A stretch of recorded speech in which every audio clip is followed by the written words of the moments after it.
محمد یتیم تھے. درد دل میں بولو میرے محمد.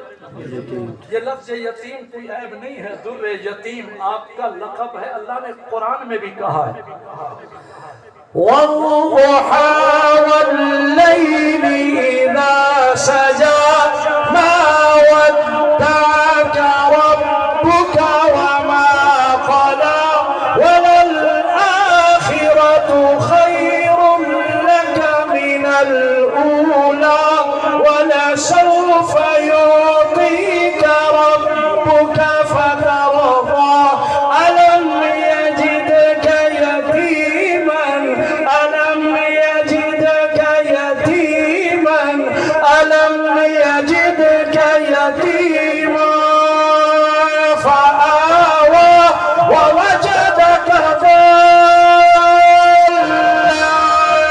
فهدى ووجدك عائلا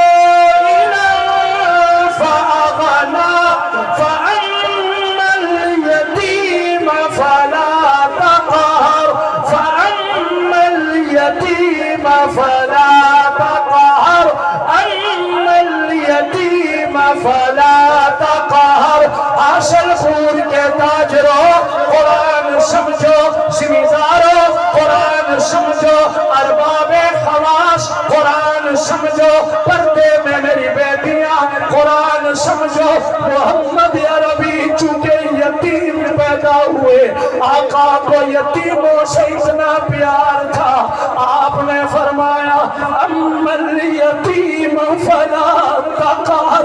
کبھی یتیم کو جھڑک نہ دیا کرو. یتیم کو ڈانٹ ڈپٹ نہ کیا کرو. یتیم کے ساتھ تلخ لہجے میں بات نہ کیا کرو. یتیم کی سخت گیری نہ کیا کرو. یتیم سے پیار کیا کرو. یتیم کو محبت دیا کرو. یتیم کو الفت دیا کرو. شریعت محمدی میں آج نیکی اتنی سستی ہے. ملک عبدالحمید صاحب کوئی بچہ آئے تعارف ہو جائے کہ بچہ یتیم ہے بچی یتیم ہے. شریعت محمدی کہتی ہے اس بچہ بچی یتیم کے سر پہ صرف شفقت کا ہاتھ رکھ دو. محبت کا ہاتھ رکھ دو. انس اور پیار بھرا ہاتھ رکھ دو. تیرے ہاتھ تلے یتیم کے سر کے جتنے بال آتے ہیں اللہ اپنے خزانوں سے اتنی نیکیاں تیرے نام اعمال میں لکھ دیتے ہیں. یتیموں کی کفالت کرو. یتیموں کو کبھی نیا سوٹ پہناؤ. یتیم کو کبھی نیا بوٹ پہناؤ. یتیم کو گاڑی میں بٹھاؤ. یتیم کو موٹر سائیکل پہ بٹھاؤ.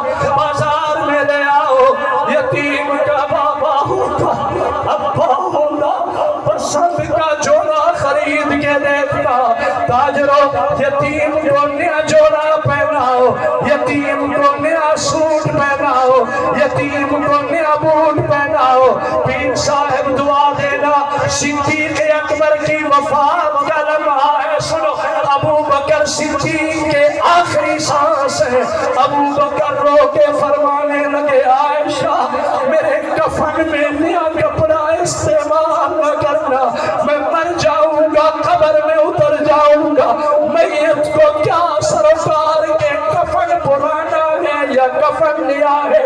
عائشہ ابو بکر کے کفن کے لیے بازار سے مارکیٹ سے دکانوں سے نیا کپڑا کفن کے لیے نہ خریدنا. پرانی چادریں دھو کے مجھے پرانا کفن دینا. جو نیا کپڑا میرے کفن کے لیے خریدنا چاہتی ہو اس سے کچھ زیادہ کپڑا لے کے مدینے کے یتیم کو جوڑا پہنا دینا. یتیم کو سوٹ پہنا دینا. زندوں کا حق ہے جو نئے نئے سوٹ پہنے. جو مر گئے قبر میں اتر گئے انہیں کیا سروکار کے کفن پرانا یا نیا. عائشہ مدینے کے یتیم کو نیا جوڑا پہنانا. مدینے کا یتیم نیا سوٹ پہن کے ابو بکر کے حق میں دعا کرے